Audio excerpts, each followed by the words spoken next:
এই যে নানাভাবে আসে তাদের সঙ্গে আমার আলাপ হয়েছে, এই জাহাজ থেকে সদ্য নামা লোকের সঙ্গে বৈঠক হয়েছে, মেয়রকে শুদ্ধ নিয়ে আলাপ হয়েছে, কি করবে এখন এটা এসে গেছে।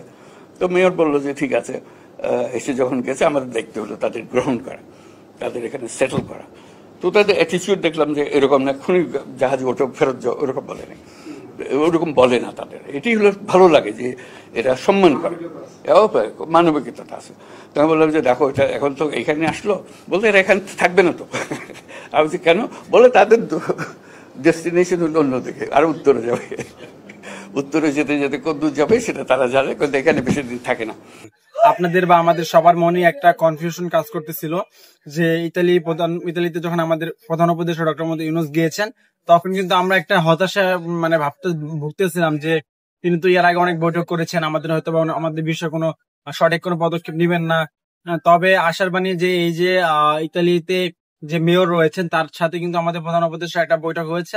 এখনো পর্যন্ত ইতালি প্রধানমন্ত্রীর সাথে সরাসরি কোনো বৈঠক হয়নি, এমনি তাদের কনফারেন্সে দেখা হয়েছে, কথাবার্তা বলেছেন, কিন্তু সরাসরি কিন্তু ওরকম ভাবে কোনো দ্বিপাক্ষিক দেশীয় কোনো বৈঠক হয়নি। যে কনফারেন্সের জন্য তারা গিয়েছিলেন বা যে বৈঠকের জন্য তারা গিয়েছিলেন সেই ফুড প্রোগ্রামে তাদের সাথে দেখা হয়েছে এবং সেখানে তারা কথা বলেছেন, কিন্তু এমনি আমাদের দেশ সম্পর্কে বা দেশের দ্বিপাক্ষিক বিষয়ে কোনো আলোচনা এখনো পর্যন্ত ইতালি প্রধানমন্ত্রীর সাথে হয়নি। তবে গতকালকে যে বিষয়গুলো জানতে পারলাম, ইতিমধ্যে কিন্তু আমি একটা শর্টস ভিডিওতে আপনাদেরকে সেই বিষয়গুলো জানিয়ে দেওয়ার চেষ্টা করেছি এবং ইতালি প্রধানমন্ত্রীর যে ভয়েসটা রয়েছে সেটাও কিন্তু আমি আমার ফেসবুক পেজে দিয়ে দেওয়ার চেষ্টা করেছি। ইউটিউবে অনেক কপিরাইট ইস্যু থাকার কারণে সেই বিষয়গুলো কিন্তু আমি ইউটিউবে প্রধান উপদেষ্টা সরাসরি যে ভাষণটা সেটা কিন্তু দিতে পারিনি। তো সেই ভাষণে যে বিষয়টা বলা হয়েছে, প্রধান উপদেষ্টা ইতালির যে মেয়র রয়েছে তার সাথে বৈঠক করেছেন এবং সেইখানে তিনি হচ্ছে বাংলাদেশে যে ইতালি ভিসা ভুক্তভোগী রয়েছে তাদের বিষয়ে কোনো কথা উঠে আসেনি, মূলত হচ্ছে যারা ইতালিতে অবৈধভাবে এসেছেন তাদের বিষয়ে আলোচনা হয়েছে।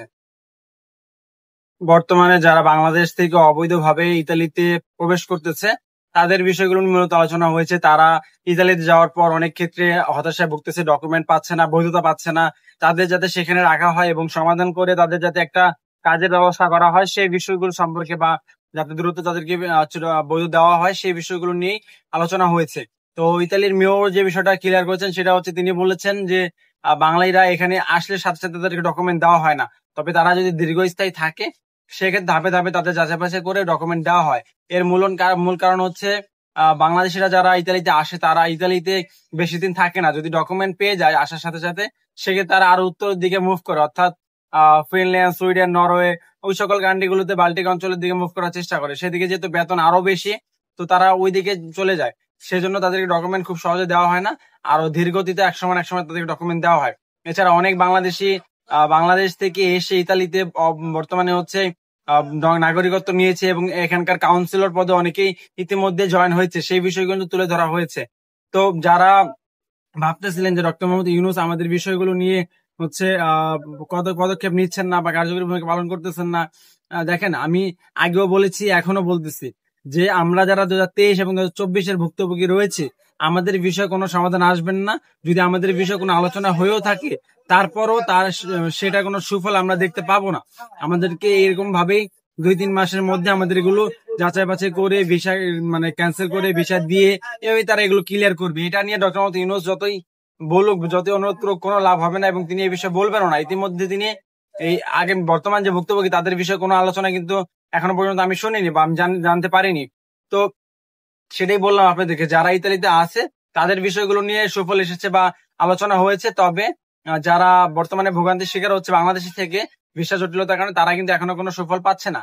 তো এই হচ্ছে মূল বিষয়। আর এছাড়াও আরো একটি বিষয় সম্পর্কে আপনাদেরকে জানিয়ে দিতে চাই, সেটা হচ্ছে আপনারা হয়তোবা জানবেন যে তিনি কিন্তু কালকে একটা বৈঠকে বলেছেন যে বাংলাদেশ থেকে যারা অবৈধভাবে যাচ্ছে তাদের কিন্তু ফেরত পাঠিয়ে দেওয়ার একটা ব্যবস্থা করা হচ্ছে, যেমন আলবেনিয়া রাখা হচ্ছে এবং সেখান থেকে অনেককে ফেরত পাঠিয়েছে।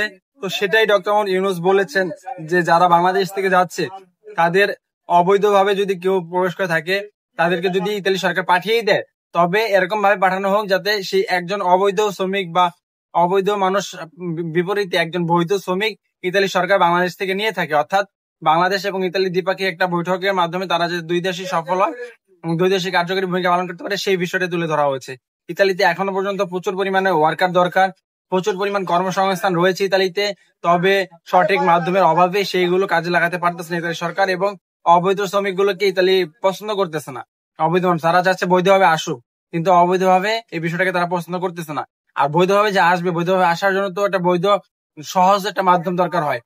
বৈধ মাধ্যমটাকে তারা করা কঠিন করে ফেলেছে। 1.5-2 বছর সময় লাগতেছে ভিসা হওয়ার জন্য। তো এরকম কঠিন হওয়ার কারণে কিন্তু মানুষ অবৈধভাবে ঝুঁকতেছে। এছাড়া বর্তমানে কিন্তু সার্বিয়া হয়ে বসনিয়া হয়ে প্রচুর পরিমাণ মানুষ ইতালিতে প্রবেশ করতেছে। তো এই বিষয়গুলো সম্বন্ধে হচ্ছে কাজ করতে হচ্ছে।